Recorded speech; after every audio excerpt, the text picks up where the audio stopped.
Most gardeners are watering their tomatoes wrong. Not a little wrong, completely wrong. And the worst part? Their plants look fine in June.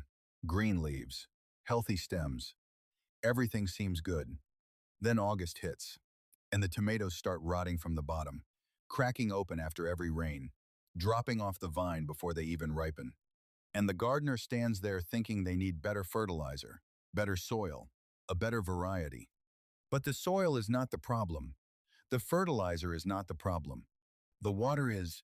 There are 5 watering mistakes that destroy more tomato harvests than disease, pests, and bad weather combined. And most home gardeners are making at least 3 of them right now without knowing it. I am going to show you every single one, and I am going to show you exactly what to do instead. Before we get into it, think about your last tomato season. Blossom end rot, cracked fruit, plants that just stopped producing halfway through summer. Keep that picture in your head. By the end of this video, you will know exactly which mistake caused it. Let's get into it. The villain setup. Here is something nobody in the gardening industry wants to talk about. The number one cause of failed tomato harvests in backyard gardens is not disease. It is not poor soil. It is not even the wrong variety. It is inconsistent water delivery. But if you walk into any garden center right now, what do they push? Fertilizer, calcium sprays, fungicide, soil amendments. Products that cost you $20, $30, $40 a season. Because there is no money in telling you to water better. There is no bag to sell, no product to restock every spring, just information. And that information has been sitting right in front of every gardener for decades. But nobody is talking about it because nobody profits when you figure it out. So let's talk about it. The science most gardeners never hear. Here is the one thing you need to understand before anything else. Tomatoes do not just need water to survive. They need water to move nutrients. Calcium, the mineral that keeps your tomatoes from rotting on the bottom, does not move through the plant on its own. It only travels when water travels. The plant pulls water up from the roots, and calcium rides along with it all the way to the fruit. Stop the water flow, even for a day or two, and calcium gets stuck. It never reaches the tomato. The cell walls collapse. You get that black leathery patch on the bottom that ruins the fruit before it even ripens. That is blossom end rot. And in most backyard gardens, it has nothing to do with how much calcium is in your soil. It is a water delivery problem. Once you understand that, the 5 mistakes make perfect sense. Mistake number 1, watering every day. This is the most common mistake, and it feels like the responsible thing to do. You love your plants. You water them every morning, maybe every evening too, a little bit each time, just keeping things moist. And you are slowly suffocating your tomatoes. Here is why. Tomato roots go deep. When you water a little every day, only the top 2 or 3 inches of soil stays wet. The roots have no reason to grow deeper. They stay shallow, sitting right at the surface. Then one hot afternoon hits. That top layer dries out in hours. Your plant goes into stress. The water flow stops. Calcium gets stuck. Blossom end rot sets in. Daily light watering is one of the biggest reasons gardeners think they have a calcium problem when they actually have a root depth problem. The fix is simple. Water less often, but water deep. Every 2 to 3 days, soak the soil until water reaches 8 to 10 inches down. That forces the roots to chase the water downward. Deep roots reach moisture that the surface never loses. Deep roots keep calcium moving even on the hottest days of August. Less often, much deeper. That is the switch. Mistake. Number 2, watering on a random schedule. Most gardeners water when they remember, when they have time, when it looks dry. Monday morning, skip Tuesday.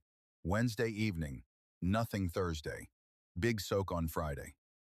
That pattern is more damaging than not watering at all. Here is what is happening inside the plant. Every time the soil swings from wet to dry and back again, the water flow through the plant stops and starts. Every time it stops, calcium delivery stops with it. Every restart sends a rush of water and everything else the plant can absorb, but calcium is slow. It gets left behind. Inconsistent watering is the reason gardeners can have plenty of calcium in their soil and still get blossom end rot on every single fruit. The Amish understood this a long time ago. Consistent rhythm, same days, same depth, every week. The plant never experiences the swing. Pick 2 or 3 days a week and stick to them like a schedule. Your tomatoes will reward that consistency with fruit that actually makes it to your table. Mistake number 3, watering the leaves. Walk through any neighborhood on a summer evening and you will see it everywhere. Someone standing over their tomato plant with a hose, spraying the whole thing from the top.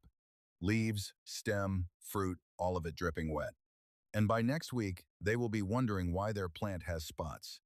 Wet leaves are an open invitation for fungal disease. Early blight, septoria leaf spot. Both of them spread through water, splash, and sit on wet leaf surfaces. Both of them will strip your plant of its leaves by midsummer, which means less sugar production, smaller fruit, and an early end to your season. Water belongs at the base of the plant, on the soil, near the roots. Not one drop needs to touch the leaves. And while we are here, water in the morning, not the evening. Morning water gives the soil time to absorb before the heat of the day. Evening water sits on the surface, stays cool overnight, and creates exactly the damp conditions that fungal spores love. Base of the plant. Morning. Every time. Mistake number 4, no mulch. This one is not technically a watering mistake, but it makes every watering mistake worse. Bare soil in August loses moisture fast, really fast.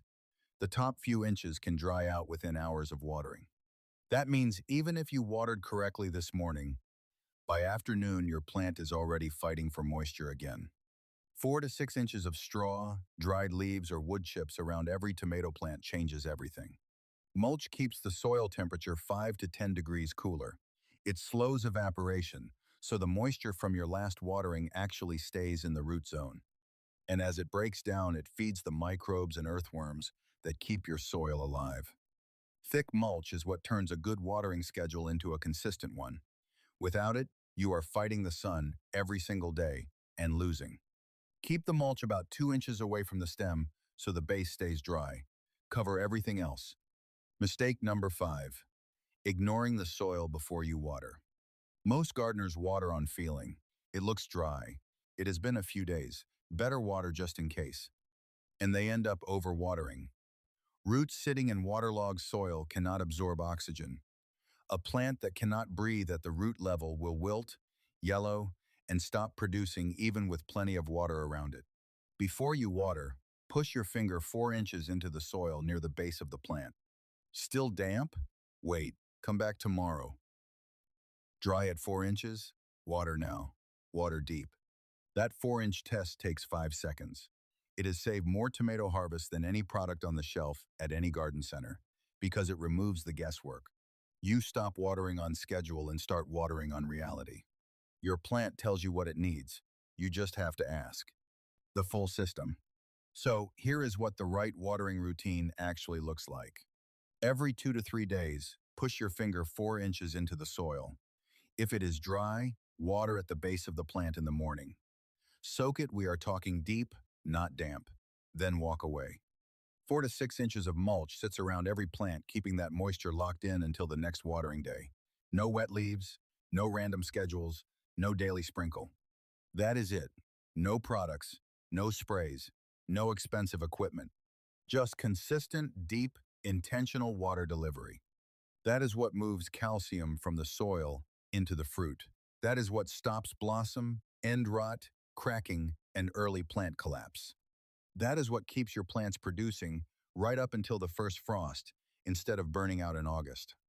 I want you to go outside after this video and pull back the soil near the base of your tomato plant. Just your finger. 4 inches down. Whatever you find, that is your starting point. Bone dry means you have been underwatering. Soaking wet means you have been overdoing it. Either way, now you know. Drop a comment below and tell me what you found. Dry, damp, or soaked. I read every single one, and I will tell you exactly what to adjust. And if your tomatoes have been cracking or rotting, and you have been blaming your soil, share this video with the person you garden with, because chances are This is the answer they have been looking for all season. Next video, I am covering the $1 planting hole mix that feeds your roots from day one all the way through August heat. Old method, almost nobody uses it. And once you see the difference it makes, you will use it every single season. Go check that soil. I will see you in the next one.